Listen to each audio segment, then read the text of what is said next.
Gentlemen, or I should say lady and gentlemen. I think it's almost 20 to 7, so I think we'll try to get started. My name is Gerard Mitchell, and I'm the chairperson of the Prince Edward Island Electoral Boundaries Commission, which is established under the Electoral Boundaries Act. I'd like to introduce my fellow members of the commission. Starting on my right is Elmer MacDonald, and on my left is first Kerry Carpenter and Elizabeth Shaw, but she likes to be called Libby. And we usually have a fifth, Lynn Murray, who unfortunately can't be with us this evening. We don't have a full quorum or full number of commissioners every meeting, but we proceed as long as we have 3. I'm going to make a few opening remarks and then give you, the members of the public, the opportunity to make submissions or ask questions or state your views, because we're here to receive your input and your advice. We're here to listen primarily. I'll make a few remarks, though, before turning it over to you. The function of the Commission is to review the 27 electoral districts of the province and to make a report to the Legislative Assembly setting out recommendations for any changes to the areas, boundaries, or names of the electoral districts of the province. In determining the area to be included in or in fixing the boundaries of a district, the Commission is required by the Electoral Boundaries Act to consider the following factors: the Canadian Charter of Rights and Freedoms, Section 3, data from the Register of Electors, polling divisions from the most recent general election, geographical features of the island, information pertaining to population, community of interest, municipal boundaries, public input, and any guidelines or criteria proposed for consideration by resolution of the Legislative Assembly. And on that latter one, I can tell you there are none at this particular time. However, there will be another session of the legislature, so they might come later. As part of the process, the Commission is required to hold public meetings such as this one throughout the province to enable people to make representations as to the area and boundaries of any district. We have scheduled 14 public meetings to hear from people across the island, and so far we've been stymied by sickness, weather, and school meetings, and so this is only the second of 7 I think we should have had by now. All proceedings at these public meetings are being recorded, and any commissioner who misses a meeting will still be able to access and listen to the presentations made at these meetings, even if they were not able to attend. The Commission has to make a report to the Legislative Assembly within 6 months of its establishment. And here I got to stress that there's something significantly different from previous Electoral Boundary Commission reports, and it is that this time the Legislative Assembly is required by law to accept the recommendations of the Commission. So accordingly, it is important for people to make their views known to us at the Commission and not to wait for another forum or body, because there probably won't be one. The Commission has no authority to add to or subtract from the number of districts. That stays at 27. We're concerned only with changes to the areas, boundaries, and names of the 27 existing districts. We have no mandate beyond that. As you can see at the back, the Commission has brought 3 maps with it. One shows the present boundaries of the 27 districts. The 2 other maps are examples of what the 27 districts could possibly look like, given that there is clearly a need to make some changes. Now, these 2 sample maps are intended to engage discussion at sessions such as this. Neither of those maps have been adopted or decided on by the Commission. A final map might, and I might say probably will, look considerably different. The colored districts on the 2 sample maps are the possible new districts, and the heavy black outline is an overlay of the existing districts so that you can more easily see how the districts are adjusted or were adjusted. When I finish my remarks, I'll take a break so that you can examine the sample maps more closely, perhaps, and have a cup of coffee and a cookie while you're doing it. But when I say that changes are necessary, it's because some districts are presently have far too many electors and others have far too few. If we were making all of the districts equal, they would each have about 3,700. The average number of electors is important because the discretion of the Commission is constrained somewhat by both the Charter of Rights and Freedoms and by the Electoral Boundaries Act. The Canadian Charter of Rights and Freedoms is the supreme law of the land, and it requires that any deviations from the average must be justified on the ground that such deviation contributes to the better government of the population as a whole, giving due weight to regional issues within the population. The Electoral Boundaries Act, our legislation, provides that no district can be above or below the average by more than 25%. Now, at present, 3 districts are more than 25% above or below the average. 5 more are over 20%. 4 more are over 15%. So that means that 12 districts currently are too big or too small.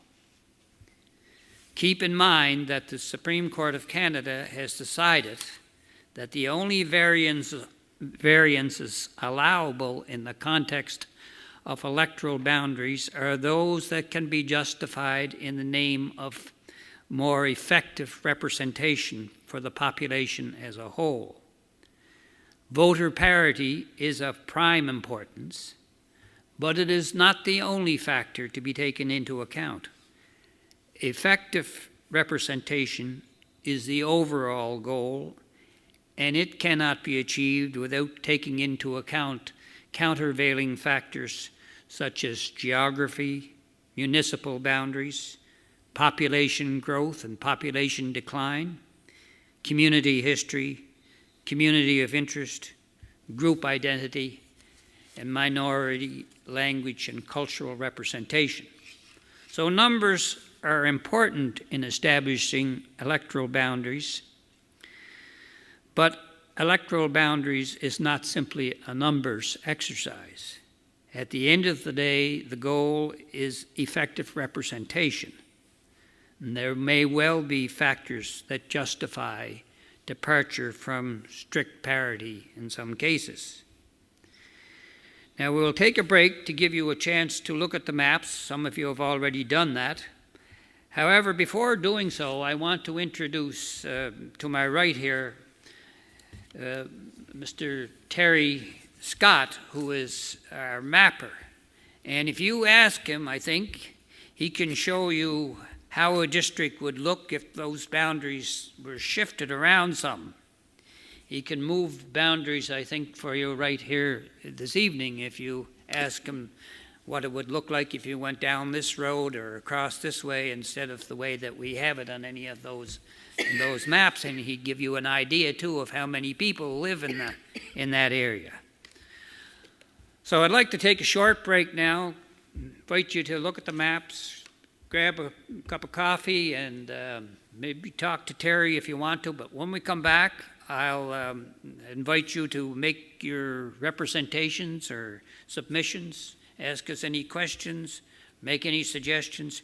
Like I said before, we're here to receive your input and your advice. We need it. Thank you.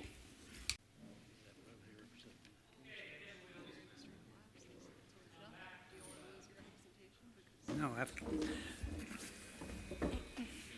Come back to the meeting and hear from anybody who would like to make a submission or have as a statement or a question or both. And the only thing I'd ask is when you take the mic, just to, because it's being recorded, just say your name at the outset. Hi, I'm Alan McPhee. I'm confused. Am I at the school meeting or at the hospital meeting? Or There's a little. We're sort of at the, as you can see, at the bottom of the heap. Yeah. we haven't generated that kind of enthusiasm right just yet, anyway. Yeah. I will say I've been looking at the information. The one comment I'd make is the only reason I knew you were here tonight is because of the Guardian story. So I think there's an issue with people. I don't know if on a different night or a different day it would be more people, but I think there's an issue of people not knowing. And I just want to point that out in case you want to take that into account for another time. Yeah. We're trying to address all the different types of media there are. We use Twitter. We've got a Facebook page. We've got a website. And, yeah. But I mean, there weren't many people at our other meeting in Summerside either. So. Yeah. Okay. I do have my name is Alan McPhee, and thanks for giving me a chance to speak. I just have two quick comments. I did meet with the mapper, Terry, for a second, and went over a few things that he can perhaps point out and show you. But talking about natural communities, well, I guess the first thing I'll talk about is just distribution numbers. I understand the 3,700. I understand the equality of vote. I think that has merit and consideration.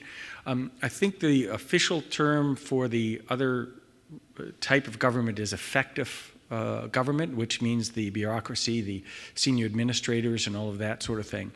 And as an advocate for healthcare and working with the school people, we've been making a case that all the senior administrators and managers on PEI are centralized in Charlottetown and have a natural and historically have been making decisions which are perceived, and I believe is true, are in the interests of their own personal community, which is Charlottetown.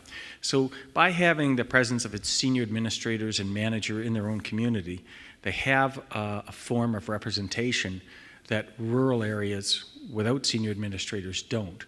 And I know that's a different battle to be fought on different grounds and different terms, and that's all in the public discourse. But I do think it provides some justification for allowing a separate weighting of the numbers. I know you have a 25% variance, and there's one map up there for 3,200 for District 1, and I don't know what variance should be applied where, and I'm not going to make that case. That's for you folks to work through.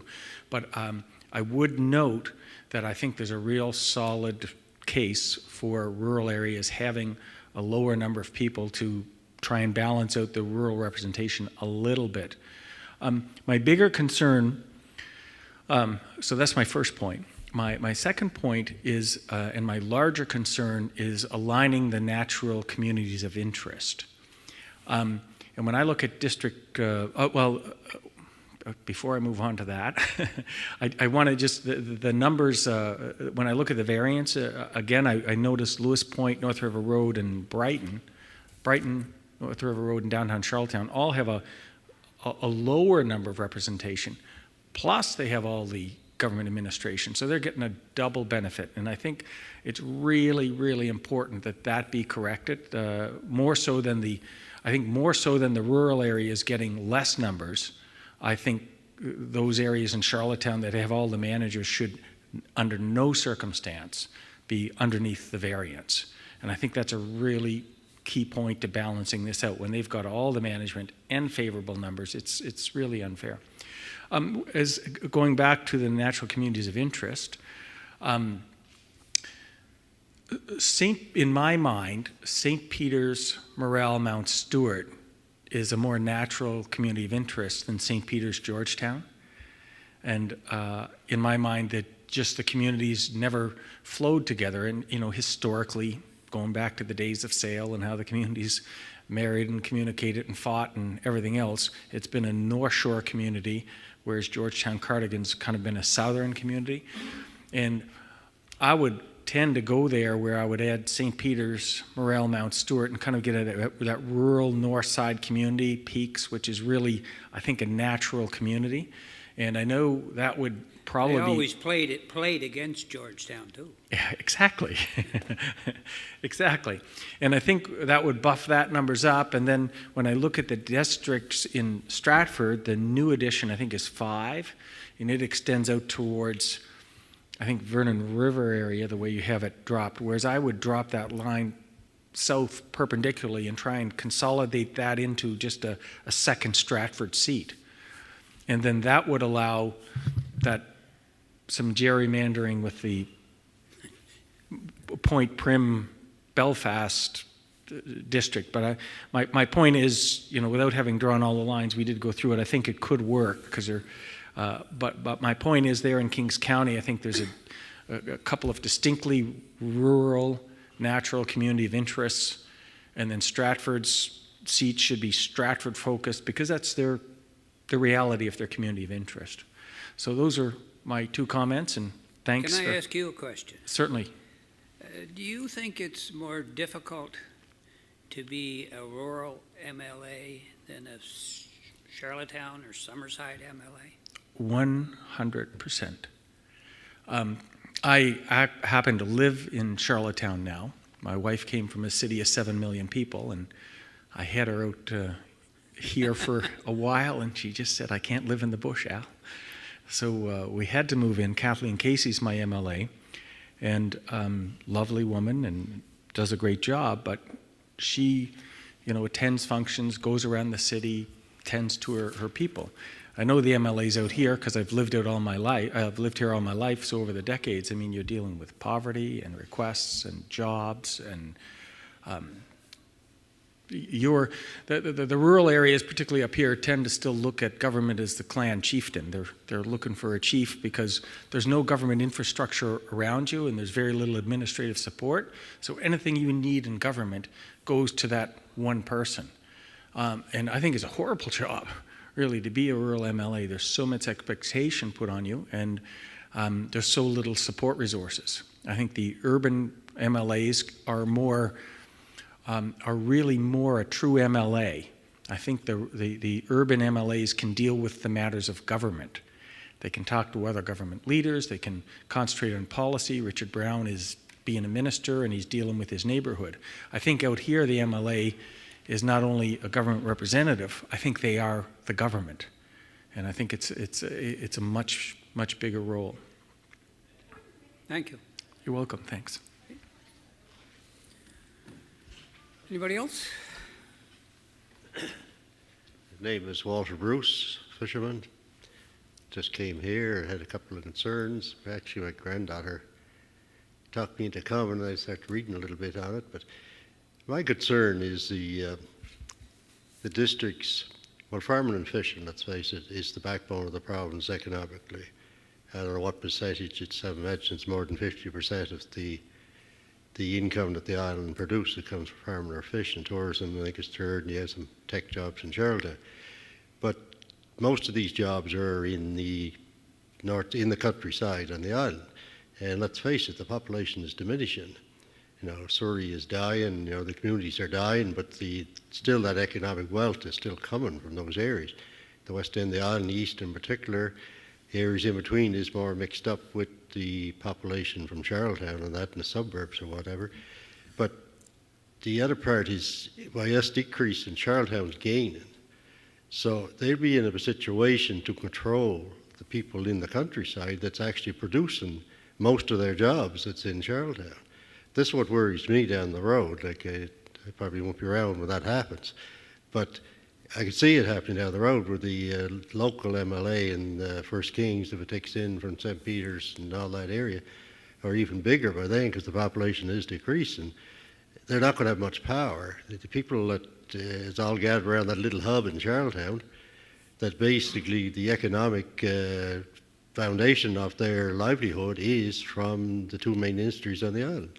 So it could potentially hurt the people that's out in the air. Not saying it's going to, but my thinking is they're going to vote or look for things that's going to benefit them more so than the people that's producing the primary industries.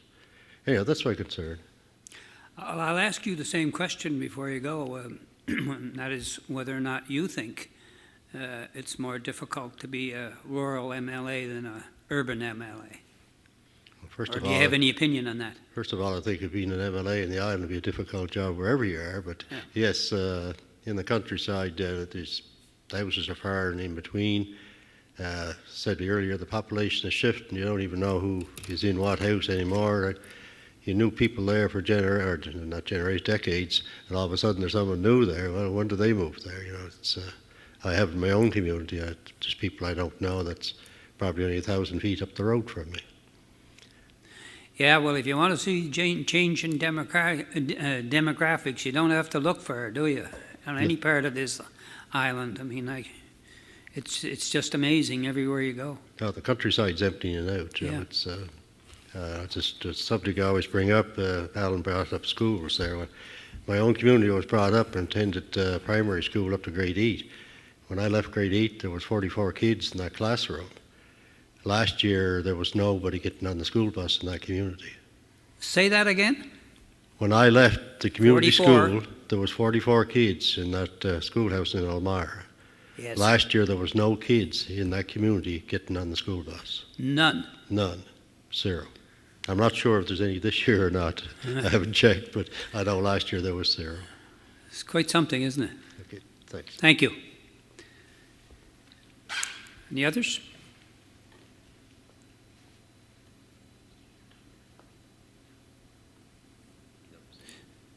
Mr. Flynn? No?